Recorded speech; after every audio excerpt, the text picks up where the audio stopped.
got to start the show with some big breaking news. James Hooper broke it on the Fox League or Fox Sports website. Lachlan Galvin decides to join the Bulldogs. Well, supposedly he hasn't signed it yet, but agrees to terms with the Bulldogs on a 3.5-year deal effective immediately. He will leave the West Tigers straight away. Is the Lachlan Galvin saga finally over? A bit of a bombshell. A lot of people didn't see this. They thought he was going to Parramatta, but he has decided to join the Bulldogs. Did you just say, is it over? Do you think you'll be talking about it tomorrow night on What do 360? you think? Of course What you do you will. think? It's not over. No, until it's confirmed and absolutely locked in. I know it's going to happen because everyone's reporting it now. But, you know, I guess you go back to... And this always... It was always in the back of my mind, knowing Gus as well as I do. He doesn't say anything unless there's a meaning behind it. Now, when he came out 6 weeks ago and said... Lachie Galvin's the best teenager I've ever seen.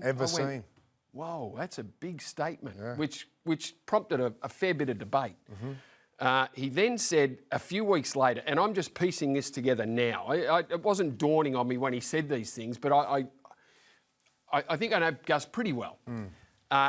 When the talk about the Tigers contract offering $1 million, I remember Gus coming out, maybe not immediately, but Gus said, look, He's going to be $1 million player, but he's not worth that right now. And I thought, OK, well, yeah. And he did go on to say he's going to be the richest rugby league player we've ever seen. Yeah, down the track, of course. Down the track. Not the next 3.5 years. No. So it's no surprise to see him go to the Dogs. But I always thought it was a better fit at Parramatta playing outside Mitch Moses because I thought the Eels need a 5'8". Mm-hmm. Dylan Brown's gone. But that's not how it's going to be. No. Now, it has, I guess, prompted... chat, where does he play halfback?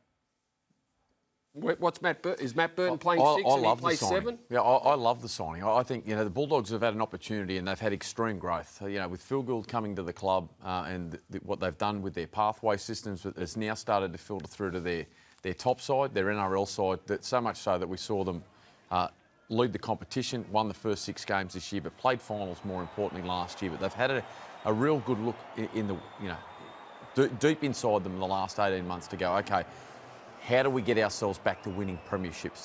That's where Canterbury want to get themselves back to. And at the moment, clearly something inside them is saying that their improvement has been rapid and there's great buy-in and the club's going in a great direction both on and off the field.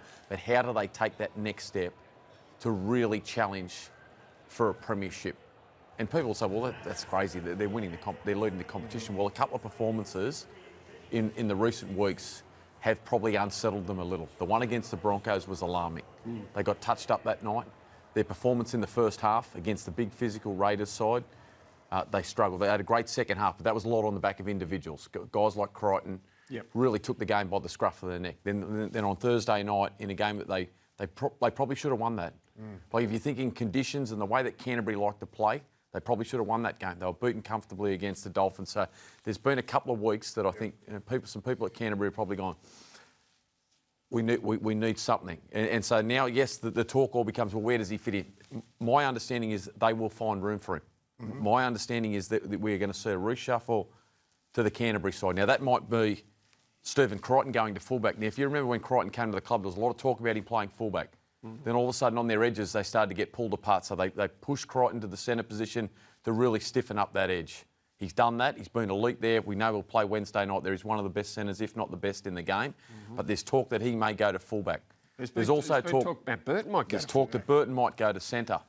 Right. As well. Okay. There's talk that Burton might go to centre. My understanding is Lachie Galvin will play in their team. So you're saying Crichton at fullback? I don't mind that, Mick. I don't mind that. They got Bailey Hayward there, who... I'm not sure what's going to happen with him. I hear Reid Marnie's a chance of being moved on. That's not from any good sources, but I've heard that over the past 12 months. What do they do now, though? Like, what do they do immediately? Like, look at this team right now. They're coming first, like you mentioned. Sexton's doing a great job, and he has done for quite a while now. Yes, yeah. You got this kid. It's the $1 million question, if not the $750,000 question. Where do you put him straight away? I know down the track. I think it's a good signing too, Mick. I do. It can't be a bad one. Yeah. You've been at Canterbury, Braith. You know, like Canterbury don't just want to play finals. They don't want to go out in week 1 this year. They want to win a competition. They feel like they're close. They must So what do feel you do, that. though? Well, they must feel that Galvin's going to get them to that point where they are year? that confident. Yeah, they must feel that he is going to come into that side and be able to get them to a prelim final or to a grand final. Do you put him 7? Well, if you look at the game, I think that's where the game's at. The game's in a great spot. We're going to see it today. You get the traditional halfback like Jamal Fogarty that we're going to talk about soon, who can steer a side around, own it with his kicking game, be controlled, be measured. Then all of a sudden you get on the other side of the field, you've got the brash, unpredictable running game of Lachie Metcalf. The game has changed dramatically. Look at Jerome Hughes and Cameron Munster. Yep. Everyone said it couldn't work. 2 running halves, not generals, not organisers. All of a sudden Jerome Hughes becomes one of the elite halves in the game.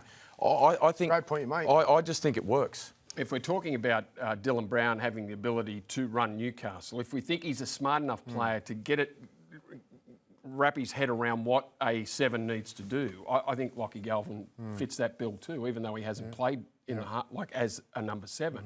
I think he's an intelligent enough player to know what to do. Yep. And Mick's right about the game changing.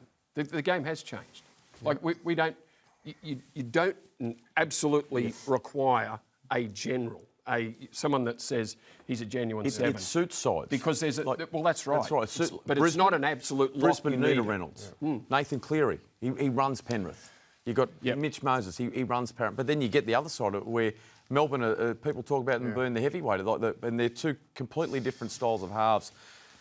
It'll be fascinating. It will be. It's fascinating. Get the popcorn out and watch this space as this unfolds. So it's not over. He's going to the Bulldogs. It seems like he's going to the Bulldogs, but what do they do with him when he gets there? Find out on NRL 360. We'll be talking about it tomorrow and over the next few weeks. And in round 22, for all you Dogs and West Tigers fans, that's when they meet.